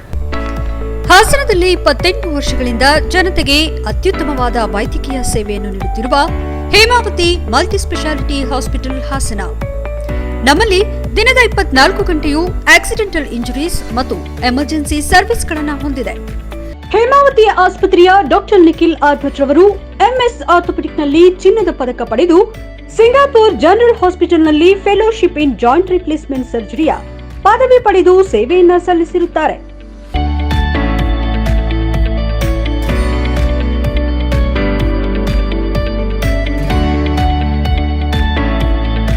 ನಮ್ಮಲ್ಲಿ ಆಂಬ್ಯುಲೆನ್ಸ್ ಸೇವೆಯೂ ಲಭ್ಯ. ಇನ್ನೇಕೆ ತಡ? ನೀವು ಯಾವುದೇ ಮೂಳೆ ಸಮಸ್ಯೆ ಹೊಂದಿದ್ದರೆ ಹಿಂದೆ ಭೇಟಿ ನೀಡಿ. ಹೇಮಾವತಿ ಮಲ್ಟಿ ಸ್ಪೆಷಾಲಿಟಿ ಹಾಸ್ಪಿಟಲ್, ಉತ್ತರ ಬಡಾವಣೆ, ಹಾಸನ. ಬ್ರೇಕ್ನ ನಂತರ HCN ನ್ಯೂಸ್ಗೆ ಸ್ವಾಗತ. ಚನ್ನರಾಯಪಟ್ಟಣದ ಹೇಮಾವತಿ ಸಹಕಾರಿ ಸಕ್ಕರೆ ಕಾರ್ಖಾನೆಯ ಷೇರುದಾರರ ಒತ್ತಾಯದ ಮೇರೆಗೆ ಮರಣ ನಿಧಿ ಸ್ಥಾಪನೆಗಾಗಿ ಮುಂದಿನ ಆರ್ಥಿಕ ವರ್ಷದಲ್ಲಿ 50 ಲಕ್ಷ ರೂಪಾಯಿಗಳನ್ನು ಮೀಸಲಿಟ್ಟು ಸಕ್ಕರೆ ನಿರ್ದೇಶನಾಲಯ ಮತ್ತು ಆಡಳಿತ ಮಂಡಳಿಯೊಂದಿಗೆ ಕೂಲಂಕುಷವಾಗಿ ಚರ್ಚಿಸಿ ಗಮನ ಹರಿಸಲಾಗುವುದೆಂದು ಶಾಸಕ ಸಿಎನ್ ಬಾಲಕೃಷ್ಣ ಹೇಳಿದರು. ಚನ್ನರಾಯಪಟ್ಟಣ ತಾಲೂಕಿನ ಶ್ರೀನಿವಾಸಪುರದಲ್ಲಿನ ಹೇಮಾವತಿ ಸಹಕಾರ ಸಕ್ಕರೆ ಕಾರ್ಖಾನೆಯ 2023-24ನೇ ಸಾಲಿಗೆ ನಡೆಸಲಾದ ವಾರ್ಷಿಕ ಮಹಾಸಭೆಯಲ್ಲಿ ಷೇರುದಾರರ ಪ್ರಶ್ನೆಗಳಿಗೆ ಮತ್ತು ಬೇಡಿಕೆಗಳಿಗೆ ಉತ್ತರಿಸಿದ ಅವರು, ಈಗಾಗಲೇ ಡಿಸಿಸಿ ಬ್ಯಾಂಕ್ನಲ್ಲಿ ಮರಣ ನಿಧಿ ಸ್ಥಾಪನೆಗೆ ಮುಂದಾಗಿರುವ ಹಿನ್ನೆಲೆ ಎಲ್ಲಿಯೂ ಮರಣ ನಿಧಿ ಸ್ಥಾಪನೆಗೆ ಆಗ್ರಹ ಕೇಳಿಬಂದಿದೆ. 32,000 ಷೇರುದಾರರಿದ್ದು ಅವರಿಗೆ ಗೌರವ ಕೊಡುವ ರೀತಿಯಲ್ಲಿ ಮರಣ ನಿಧಿ ನೀಡುವಂತಾಗಬೇಕು. ಈ ಕುರಿತು ಸಮಗ್ರವಾಗಿ ಚರ್ಚಿಸಿ ಕ್ರಮ ತೆಗೆದುಕೊಳ್ಳಲಾಗುವುದು ಎಂದರು. ಚಾಮುಂಡೇಶ್ವರಿ ಶುಗರ್ನವರು ನೀಡಬೇಕಾಗಿರುವ ಲೀಸ್ ಮೊತ್ತದ ಪೈಕಿ 13 ಕೋಟಿ ರೂಪಾಯಿ ಬಾಕಿ ಇದೆ. 33 ಕೋಟಿ ಸಹಕಾರ ಬ್ಯಾಂಕಿನಲ್ಲಿ ಠೇವಣಿ ಇಡಲಾಗಿದೆ. ಇದೀಗ 4.5 ಕೋಟಿ ರೂಪಾಯಿ ಮೊತ್ತದ ಚೆಕ್ ನೀಡಿದ್ದಾರೆ. ಬಾಕಿ ಉಳಿಸಿಕೊಂಡಿರುವ ಹಣಕ್ಕೆ ಬಡ್ಡಿ ಸೇರಿಸಿ ನೀಡುವಂತೆ ಸೂಚಿಸಲಾಗಿದೆ ಎಂದರು. ಕಬ್ಬು ಕಡಿಯುವ ಕಾರ್ಮಿಕರ ಸಮಸ್ಯೆ ಹೆಚ್ಚಾಗಿರುವ ಕಾರಣ ಉತ್ತರ ಕರ್ನಾಟಕದ ಮಂದಿ ಕಬ್ಬು ಕಡಿಯುತ್ತಿದ್ದಾರೆ. ಅವರಿಗೆ ಸ್ಥಳೀಯ ರೈತರ ಸಹಕಾರ ಅಗತ್ಯ. ಕಾರ್ಖಾನೆಯಲ್ಲಿ ಹೆಚ್ಚು ಕಬ್ಬು ಅರಿಯುತ್ತಿರುವುದರಿಂದ ಕಾರ್ಖಾನೆ ಭಾಗದ ರೈತರು ಹೆಚ್ಚು ಕಬ್ಬು ಬೆಳೆಯಲು ಮುಂದಾಗುವಂತೆ ತಿಳಿಸಿದ ಅವರು, ಕಾರ್ಖಾನೆಯು ಪ್ರಸ್ತುತ ವರ್ಷ 4.36 ಕೋಟಿ ನಿವ್ವಳ ಲಾಭ ಗಳಿಸಿದ್ದು, ಈ ಪೈಕಿ ವಿವಿಧ ಖರ್ಚುಗಳಿಗೆ ಹಂಚಿಕೆ ಮಾಡಿ 1.95 ಕೋಟಿ ಲಾಭಾಂಶ ದಾಖಲಿಸಿದೆ ಎಂದರು. ಸಭೆಯ ಆರಂಭದಲ್ಲಿ 2022-23ನೇ ಸಾಲಿನ ಆಡಿಟ್ ವರದಿ ಮಂಡಿಸುವ ವೇಳೆ ಕಾಂಗ್ರೆಸ್ ಪಕ್ಷದ ಮುಖಂಡರು ಷೇರುದಾರರು ಖರ್ಚಿನ ಕುರಿತಾಗಿ ಆಕ್ಷೇಪ ವ್ಯಕ್ತಪಡಿಸಿದರು. ಸದಸ್ಯರ ಸಿಟ್ಟಿಂಗ್ ಚಾರ್ಜ್ ಕಳೆದ ಬಾರಿ 1 ಲಕ್ಷ ಇದ್ದು, ಈ ಬಾರಿ 7 ಲಕ್ಷ ದಾಖಲಿಸಿರುವುದಕ್ಕೆ ಆಕ್ಷೇಪ ವ್ಯಕ್ತಪಡಿಸಿದರು. ಇನ್ನು ಸಾಸಲಾಪುರದ ಜಗದೀಶ್ ಎಂಬುವವರು ಚಾಮುಂಡೇಶ್ವರಿಯವರ ಲೀಸ್ ಹಣದ ಪೈಕಿ 4 ಕೋಟಿ ಅವ್ಯವಹಾರವಾಗಿದೆ ಎಂದು ಆಡಳಿತ ಮಂಡಳಿ ವಿರುದ್ಧ ಗಂಭೀರವಾಗಿ ಆರೋಪಿಸಿದರು. ಇದಕ್ಕೆ ಪ್ರತಿಕ್ರಿಯಿಸಿದ ಶಾಸಕ ಸಿಎನ್ ಬಾಲಕೃಷ್ಣ ಅವರು, 4 ಕೋಟಿ ಚೆಕ್ ನೀಡಿದ್ದಾರೆ. ಮಾರ್ಚ್ ಅಂತ್ಯದ ವೇಳೆಗೆ ನೀಡಿರುವ ಚೆಕ್ ಹಣ ಸಂದಾಯವಾಗಿರುವುದು ವಿಳಂಬವಾಗಿದೆ ವಿನಃ ಅಕ್ರಮವಾಗಿಲ್ಲ ಎಂದಾಗ ಒಪ್ಪದಿದ್ದ ಕಾಂಗ್ರೆಸ್ಸಿಗರ ನಡೆಗೆ ಶಾಸಕರು ಗರಂ ಆಗಿ, ಮುಂದಿನ ವಾರ ನೀವುಗಳು ಬನ್ನಿ, ಆಡಿಟರ್ ಕರೆಸೋಣ, ಮಾಹಿತಿ ಪಡೆಯಿರಿ ಎಂದರು. ಈ ವೇಳೆ ಕಾಂಗ್ರೆಸ್ ಮತ್ತು ಜೆಡಿಎಸ್ ಸದಸ್ಯರ ನಡುವೆ ವಾಗ್ವಾದ ನಡೆದು ಕೂಗಾಟಗಳಾಗುತ್ತಿದ್ದವು. ಪೊಲೀಸರವರ ಮಧ್ಯಪ್ರವೇಶದಿಂದ ತಿಳಿಯಾಗಿಸಿದ್ರು. ಸಭೆಯಲ್ಲಿ ಉಪಾಧ್ಯಕ್ಷ ಬಿಜೆ ಕೃಷ್ಣೇಗೌಡ, ನಿರ್ದೇಶಕರಾದ NC Narayanagowda, BC Manjunath, BL Tejaswi Kiran, KM Jayaram, HN Devegowda, KT Yoganajunda, SK Shivanna, CC Ravish, Muttige Narayanagowda, ವಿಕೆ ನಾರಾಯಣ ಸೇರಿದಂತೆ ಇತರೆ ನಿರ್ದೇಶಕರು ಮತ್ತು ಎಂಡಿಆರ್ಜೆ ಕಾಂತರಾಜ್ ಉಪಸ್ಥಿತರಿದ್ದರು. HCN news, Channarayapatna. ಈ ಫ್ಯಾಕ್ಟ್ರಿ ಉಳಿಸಕ್ಕೆ ನಾವು ಸ್ವತಃ ಕೋಟಿ ಕಳಿಸಿದ್ರೆ ಪುಣ್ಯಾತ್ಮರು, ನಾವು ಸ್ವತಃ ಜೈಲ್ಗೆ ಹೋಯ್ದೀವಿ. 20 ದಿವಸ ಫ್ಯಾಕ್ಟ್ರಿ ನಡೆಸಿದೀವಿ ನಾವು. ಸಲಹೆ ಕೊಡಿ. ಈಗ ಸಲಹೆ ಅಷ್ಟೇ ಸರ್. ಬರೀ ಇದನ್ನೇ ಮಾತಾಡ್ಕೊಂಡು ಜಗಳ ಮಾಡಿಸ್ಕೊಂಡು ನಮ್ಮ ಊಟ ಕರ್ಕೊಂಡು ಹೋಗ್ಬಿಟ್ರೆ ಯಾವ್ದಾರ ಒಂದು ಕಾರ್ಯರೂಪಕ್ಕೆ ಜನರಲ್ ಬಾಡಿ ತಾವು ತಂದಿದ್ದೀರಿ? ನಮ್ದು ಅದು ಪ್ರಶ್ನೆ ಅಜೆಂಡಾ ಕೇಳಿ ಸರ್. ಹೋದ ವರ್ಷಲೇ ನಾವು ಸಕ್ಕರೆನೇ ಕೊಡಿ ಅಂತ ಹೇಳಿದ್ದು. ಎಷ್ಟು ಜನ ಎಲ್ಲ ಸೇರ್ತಾರ್ಗು 25 ಕೆಜಿ 50 ಕೆಜಿ ಕೇಳಿದ, ಇಲ್ಲ 20 ಕೆಜಿ ಕೊಡ್ತೀವಿ ಅಂತ ಒಪ್ಕೊಂಡಿದ್ರಿ. ಆ 25 ಕೆಜಿ ಸಕ್ಕರೆ ಇನ್ನೂವರೆಗೂ ನಿಮ್ಮ ಬಾಡಿ ಕೊಡೋಕ್ಕಾಗಿಲ್ಲ. ಯಾವ್ದೋ ಶುಗರ್ ತಡ್ರಿ ಇರಪ್ಪ, ಆಯ್ತು ಅಡಿಯಪ್ಪ.